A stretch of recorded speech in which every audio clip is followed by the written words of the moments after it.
हरदोई में सीएम योगी की चुनावी जनसभा, बोले समाजवादी पार्टी आतंकवादियों का करती थी समर्थन। विपक्ष पर जमकर निशाना साधते हुए आज सीएम योगी आदित्यनाथ ने हरदोई जनपद की मल्लामा कस्बे में पहुंचकर चुनावी जनसभा को संबोधित किया हुआ है। इतना ही नहीं, उन्होंने पड़ोसी मुल्क पाकिस्तान पर भी जमकर निशाना साधा हुआ है।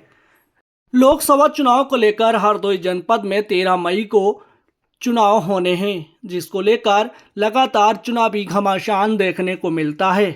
आज मिश्रिक लोकसभा प्रत्याशी अशोक रावत के पक्ष में वोट करने की अपील करने के लिए सूबे के मुखिया योगी आदित्यनाथ पहुंचे हुए थे। क्या कुछ उन्होंने कहा, सुनिए। एक तरफ विकास के इतने बड़े बड़े कार्य और दूसरी तरफ आपकी आस्था का सम्मान भी।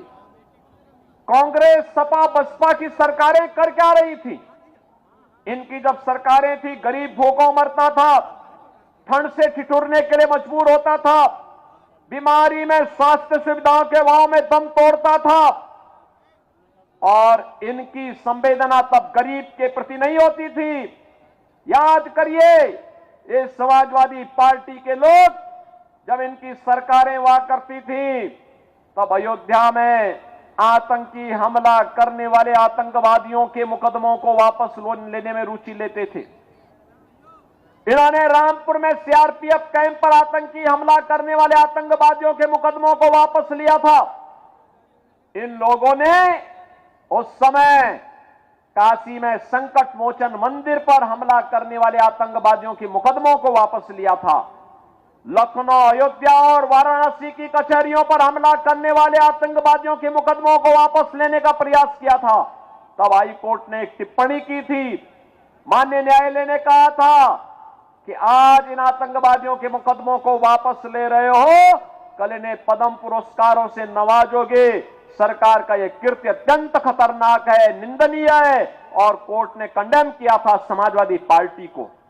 आतंकवादियों की समर्थक ऐसी समाजवादी पार्टी को क्या वोट देंगे? क्या आप वोट देंगे? क्या? चुनावी मंच से सीएम योगी आदित्यनाथ ने समाजवादी पार्टी, कांग्रेस व बसपा पर जमकर निशाना साधा हुआ है। फिर से सुनिएगा क्या कुछ योगी आदित्यनाथ ने चुनावी जनसभा में बोला हुआ है। अम्बेडकर का अपमान है। कांग्रेस ने बाबा साहब भीमराव अम्बेडकर का हमेशा अपमान किया। समाजवादी पार्टी ने भी बाबा साहब भीमराव अम्बेडकर का अपमान किया, और आज ये आपके आरक्षण के अधिकार पर भी सेंध लगाने का कुत्सित प्रयास कर रहे हैं।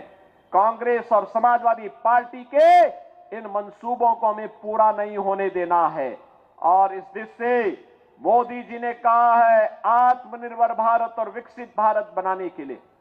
आत्मनिर्भर भारत का मतलब हर नौजवान आत्मनिर्भर होगा, उसके हाथ को कार्य होगा।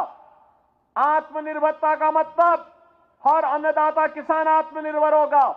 आत्मनिर्भरता का मतलब हर महिला आत्मनिर्भर होगी। 3 करोड़ ड्रोन दीदी बनाने का एक लक्ष्य प्रधानमंत्री मोदी जी ने दिया है। इन्हें लखपति दीदी के रूप में हम बनाएंगे। यह काम मोदी जी ने अभी से काम करना प्रारंभ कर दिया है। व्यापारी के व्यापार को आगे बढ़ाने के लिए तमाम योजनाएं आएंगी।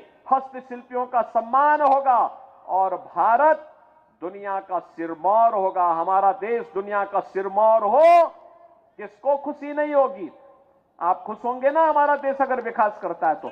हमारे देश का विकास का मतलब आप सबका विकास, हर गांव का, हर गरीब का, हर किसान का, हर नौजवान का, हर महिला का, हर एक का विकास। और इसीलिए हम लोग आए हैं।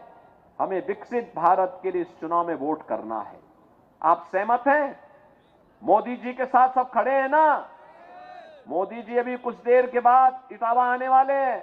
मैं भी वहीं जा रहा हूं। मोदी जी के पास आपकी आवाज पहुंचनी चाहिए, पहुंच जाएगी। इतना ही नहीं, सूबे के मुखिया योगी आदित्यनाथ ने डबल इंजन सरकार की उपलब्धियों को भी जन जन तक पहुंचाने का कार्य किया हुआ है। और फिलहाल दोनों प्रत्याशियों के समर्थन के लिए आज योगी आदित्यनाथ वहां पर पहुंचे हुए थे। उन्होंने जनसभा को संबोधित किया और भारतीय जनता पार्टी को पूर्ण बहुमत से जिताने के लिए जनपद वासियों से अपील की हुई है। उनका एक स्लोगन था कि अब की बार 400 पार, और जन जन तक ये संदेश दिया।